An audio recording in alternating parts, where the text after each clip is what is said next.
Welcome po sa aming YouTube channel. We are the Reyes family. We are an OFW family of 5 na nakatira sa Qatar for more than 15 years. And now please join us as we prepare sa aming paglipat sa Canada.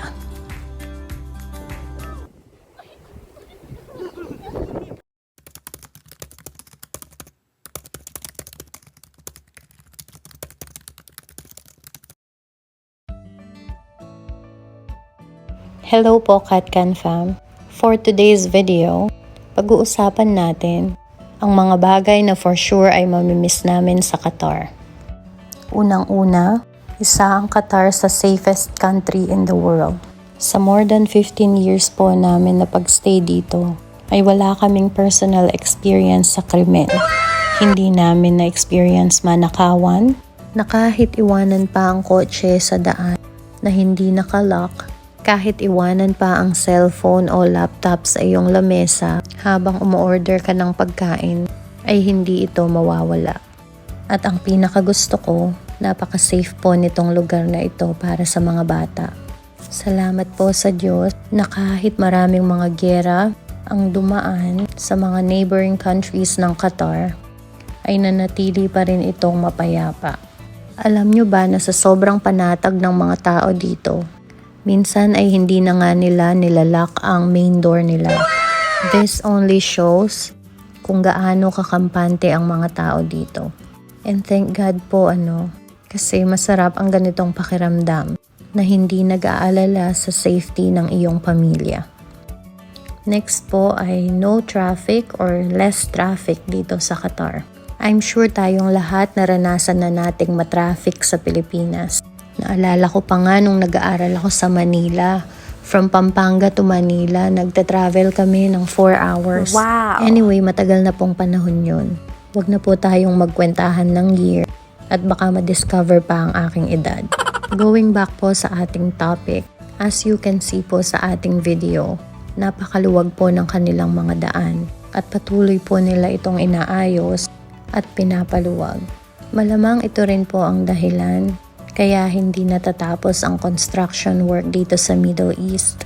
Sa tagal na po ng pagstay namin dito, nakita namin kung paano nag-boom ang Qatar. Parang naranasan ko pa lamang matraffic nung nag-attend kami ng football game dahil kinailangan nilang isara ang ibang mga daan para makadaan ang king ng Qatar. Okay lang naman po yun kasi siya ang may-ari ng Qatar. Next na mamimiss ko, ang tax-free salary and free healthcare in Qatar. Dito, pag sumusweldo, buong buo. Siyempre, pwera na lang kung marami tayong utang na kailangan bayaran. Pero yun nga, masarap siyang tanggapin kasi buong buo at walang kaltas. Isang example na lang po ay wala kaming PhilHealth na binabayaran. What I mean po dito sa Qatar ha. Ang meron po ay government health card. Ito ay government healthcare dito sa Qatar na libre sa lahat ng residents at citizens ng Qatar. Well, hindi po siya 100% na libre kasi may renewal po siya ng yearly 100 riyals. Parang 1,500 pesos sa buong year. Pero hindi po yan mandatory ha. Although recommended po siya. Alam nyo ba na 2 beses ako nanganak dito sa Qatar via CS pero napakamura lang po ng aking binayaran. Parang room lang yata ang pinabayad sa akin. 100 riyals per night yata yun. 2 days lang naman ako doon. Tapos ang CS at ang mga gamot ay libre na. Nang dahil yan sa health card ng Qatar. Uulitin ko po, wala po itong kaltas monthly sa aming mga sahod. Sana po dumating ang time maging ganito rin ang Pilipinas. Next, any place in Qatar is accessible and convenient. Probably dahil maliit lamang ang Qatar, kaya madaling mapuntahan ang iba't ibang mga lugar nito.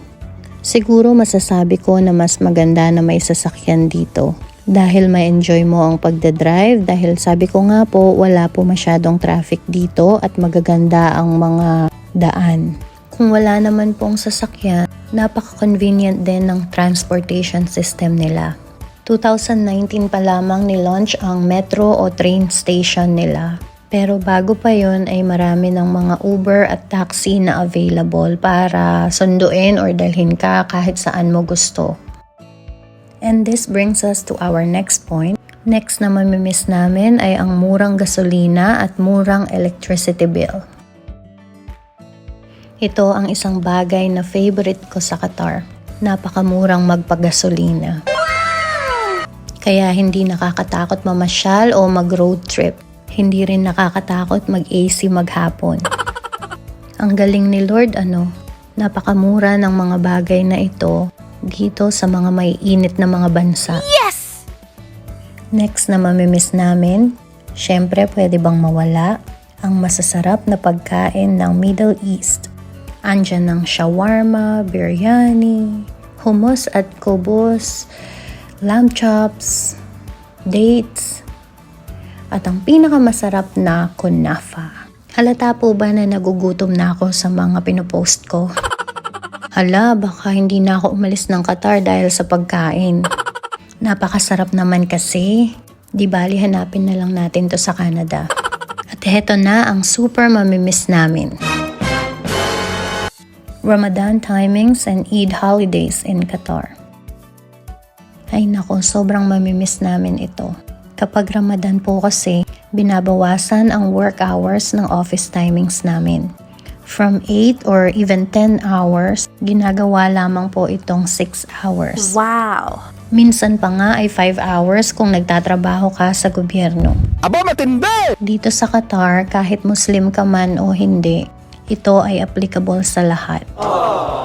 Ito ang mga moments na masasabi mo, sana ganito na lang forever. Ang bilis lang ng trabaho, ang daming time sa family.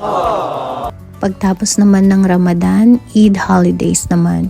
Ito naman po ay 3-day holiday or as much as 10 days or more sa mga government employees ng Qatar. Aba, matindi! O diba ang saya? Kaya sobrang thankful po kami sa Qatar at naranasan namin ang mga bagay na ito.